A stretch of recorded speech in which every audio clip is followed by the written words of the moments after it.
People will resort to any lengths, no matter how illogical, to evade confronting their inner selves.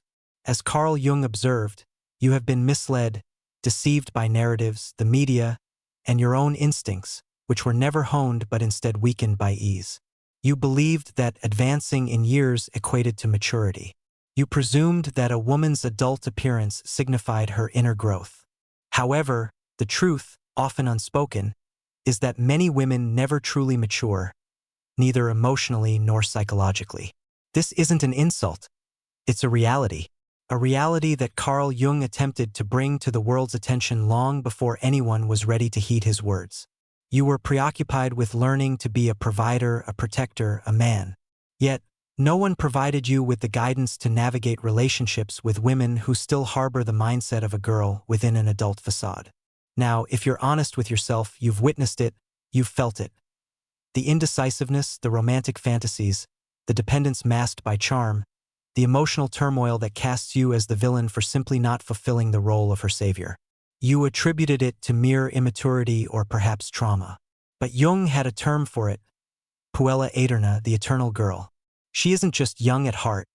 She's frozen in time, not physically, but psychologically trapped in a whimsical realm where life should be magical, effortless, and someone else's responsibility.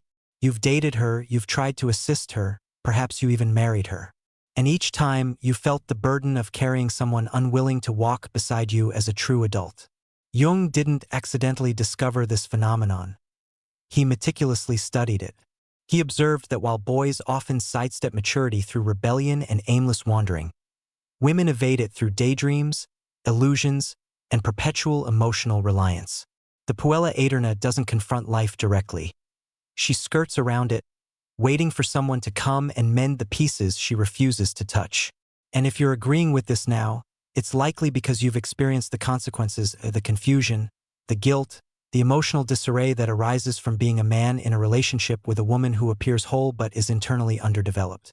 And the most disheartening aspect is that no one informed you of this, not your father, not your teachers, not even the so-called dating experts online.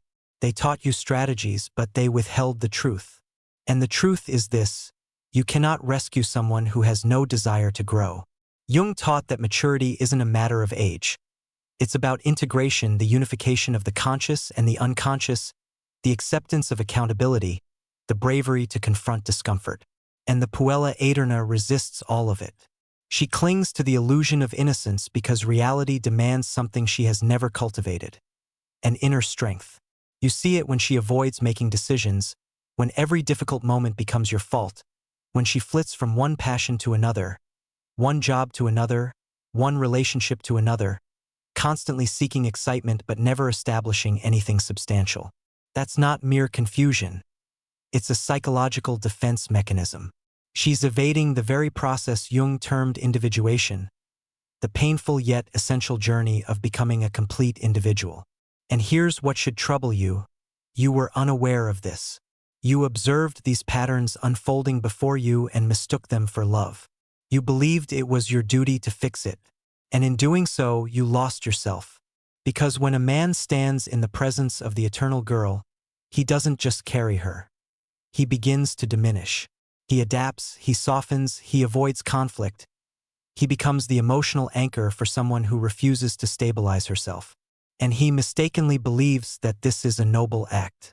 But what it truly represents is surrender.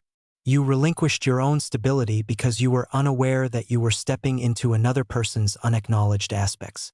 Jung cautioned us, whatever you do not bring into consciousness will return as fate. And this is precisely what befalls men who fail to comprehend the puella aeterna archetype. You become trapped in repetitive cycles, drawn to the same type of woman, enduring the same emotional tempests each time, hoping for a different outcome. It won't change until you recognize the pattern, until you understand that beneath the gentleness, the playfulness, the charming indecisiveness lies a refusal to mature, a resistance to integrating the harsh realities of life. And it's not always solely her fault. Many were raised in this manner, overprotected, praised for their beauty but never for their strength, taught to please but never to lead. Consequently, they learn to navigate life through charm rather than character. However, the situation is exacerbated by our culture's reinforcement of this. Social media inundates you with images of women who appear lighthearted, carefree, untouched by life's burdens. This is the persona, the mask. Jung stated that the persona is the compromise between one's true self and societal expectations. For the eternal girl, the persona is everything, and behind it, there is no solid foundation. And you, the man, the builder, the protector, step in and attempt to provide that foundation. But that was never your intended role. You were never taught to recognize her fear of adulthood disguised as freedom, her rebellion against routine masquerading as independence, her inability to commit portrayed as keeping her options open. Jung clearly perceived it. The puella aeterna exists in a state of suspension, perpetually romanticizing potential, forever resisting the weight of consequence. She desires the rewards of maturity without paying the price. She yearns for intimacy but recoils from accountability. She claims she wants a real man, but when that man appears, she panics because a real man demands a real woman, not a child cloaked in charm, not a damsel addicted to being rescued. And that is where your guilt should reside, not because you were cruel or inattentive, but because you remained blind for too long. You disregarded the warning signs. You witnessed her avoidance of difficult conversations, her deflection of responsibility, her emotional breakdowns at the first hint of hardship, and you rationalized it as love.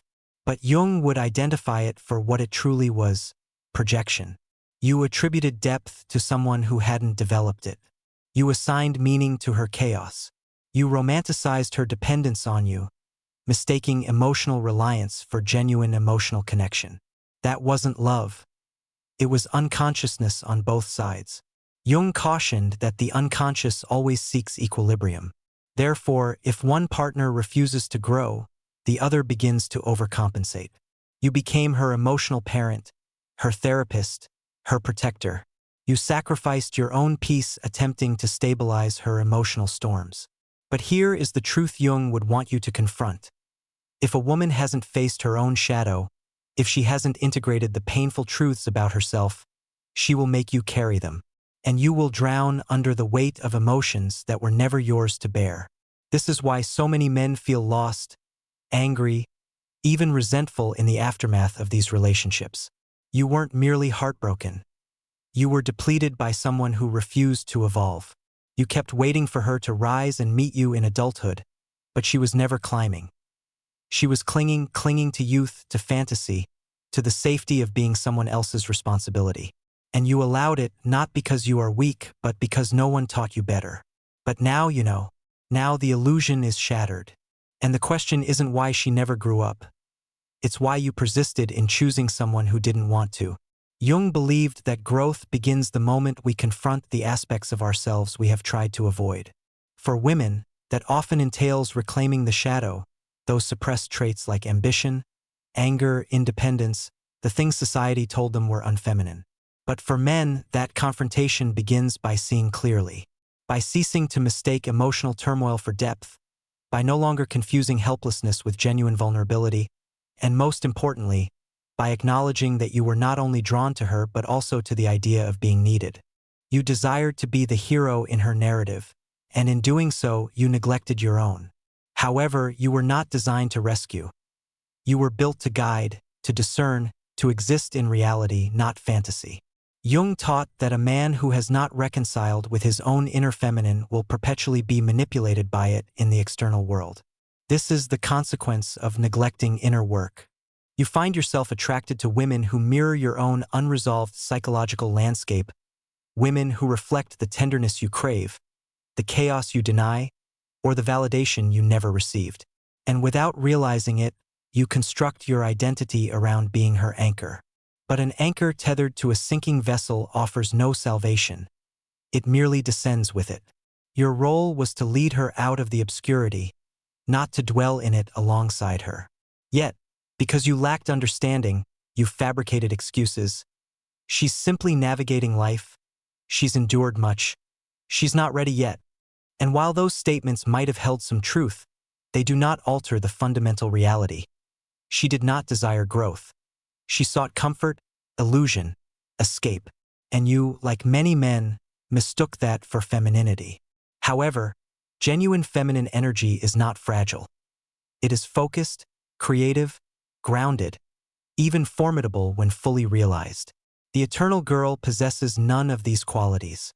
She only has projection and pretense. And if you remain with her long enough, she will erode your drive, your focus, your sense of self until you become a mere shadow of the man you were meant to be.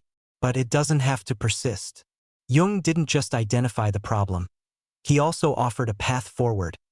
Individuation, the process of becoming whole. And for men, this signifies stepping into your own power, not dominance, not ego, but clarity.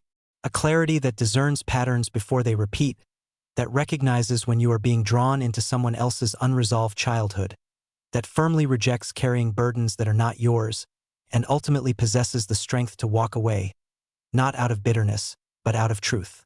Because when you finally perceive the Puella Aeterna for what she truly is, not an angel, not a soulmate, not a mystery to decipher, but a woman who has never truly encountered herself, never embraced her shadow, never genuinely stepped into womanhood, something shifts.